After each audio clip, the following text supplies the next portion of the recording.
Iran అధ్యక్షుడు Ebrahim Raisi helicopter ప్రమాదంలో దుర్మరణం చెందారు. ఇరాన్ అజర్బైజాన్ సరిహద్దులోని డ్యాం ప్రారంభించి తిరిగి వస్తుండగా ప్రతికూల వాతావరణం కారణంగా ఈ హెలికాప్టర్ కుప్పకూలింది. ఈ ప్రమాదంలో రైసీతో పాటు ఇరాన్ విదేశాంగ మంత్రి కూడా మృతి చెందారు. ప్రతికూల వాతావరణ పరిస్థితుల కారణంగా గాలింపు చర్యలు కూడా ఆలస్యమయ్యాయి. దట్టమైన అటవీ ప్రాంతంలో రైసీ ప్రయాణిస్తున్న హెలికాప్టర్ కుప్పకూలడంతో అక్కడ దట్టమైన పొగమంచు, వర్షం కారణంగా ఆలస్యంగా వారి మృతదేహాలను వెలికితీశారు. ప్రమాదానికి గురైన హెలికాప్టర్లో ఎవరూ బతికిలేరని రెస్క్యూ సిబ్బంది తెలిపారు.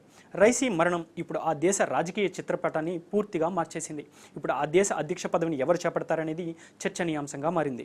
ఇస్లామిక్ రిపబ్లిక్ రాజ్యాంగంలోని ఆర్టికల్ 131లో అధ్యక్షుడు అకస్మాత్తుగా మరణిస్తే వైస్ ప్రెసిడెంట్ ముందుగా ఆ పదవిని చేపడతారు. దీనికి దేశ సుప్రీం లీడర్ ఖమేనీ ఆమోదముద్ర వేయాల్సి ఉంటుంది. అనంతరం first vice president, parliament speaker, న్యాయ విభాగాధిపతితో కూడిన ఒక కౌన్సిల్ను ఏర్పాటు చేస్తారు. ఇది గరిష్టంగా 50 రోజుల్లోపు కొత్త అధ్యక్షుడిగా ఎవరు ఎన్నికవుతారు అనే దానిపై ప్రపంచం ఎదురుచూస్తోంది. 63 ఏళ్ల రైసీ 2017లో దేశాధ్యక్ష పదవికి తొలిసారిగా పోటీ చేసి ఓటమి పాలయ్యారు. ఇక 2019లో న్యాయ వ్యవస్థ అధిపతిగా బాధ్యతలు చేపట్టారు. 2019లో అమెరికా ట్రెజరీ విభాగం రైసీపై ఆంక్షలు విధించింది. ఖమేనీ రాజకీయ ప్రత్యర్థులను అణచివేసేందుకు ఈ నిర్ణయం తీసుకుంది. అయితే 2021లో జరిగిన ఎన్నికల్లో రైసీ అధ్యక్షుడిగా గెలిచారు. ప్రస్తుతం ఖమేనీ వారసుడిగా రైసీకి మంచి పేరుంది. హమాస్ యుద్ధం, సిరియా సంక్షోభం, అణు ఒప్పందం, ఎర్ర సముద్రంలో దాడులు, ఇలా ఇరాన్ చుట్టూ వివాదం నెలకొన్న సమయంలో ఆ దేశ అధ్యక్షుడి మరణం ఇరాన్కు ఆందోళనకరంగా మారింది.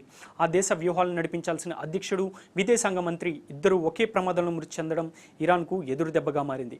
20 ఏళ్లకే రైసీ ప్రాసిక్యూటర్గా బాధ్యతలు చేపట్టారు. పలు నగరాల్లో విధులు నిర్వర్తించిన రైసీని ఆ తర్వాత డిప్యూటీ ప్రాసిక్యూటర్గా రాజధాని టెహ్రాన్కు బదిలీ చేశారు. సుప్రీం లీడర్ ఖమేనీతో రైసీకి మంచి సంబంధాలు ఉన్నాయి. ఆయన సైన్యం, న్యాయ, పాలన విభాగాలతో అద్భుతమైన సమన్వయంతో పనిచేస్తారనే పేరుంది. 2022లో మాషా అమిని అనే యువతిపై ఇరాన్ మోరల్ పోలీసులు దాడి చేసి చంపడంతో రైసీ సర్కార్పై దేశవ్యాప్తంగా తొలిసారిగా వ్యతిరేకత వచ్చింది.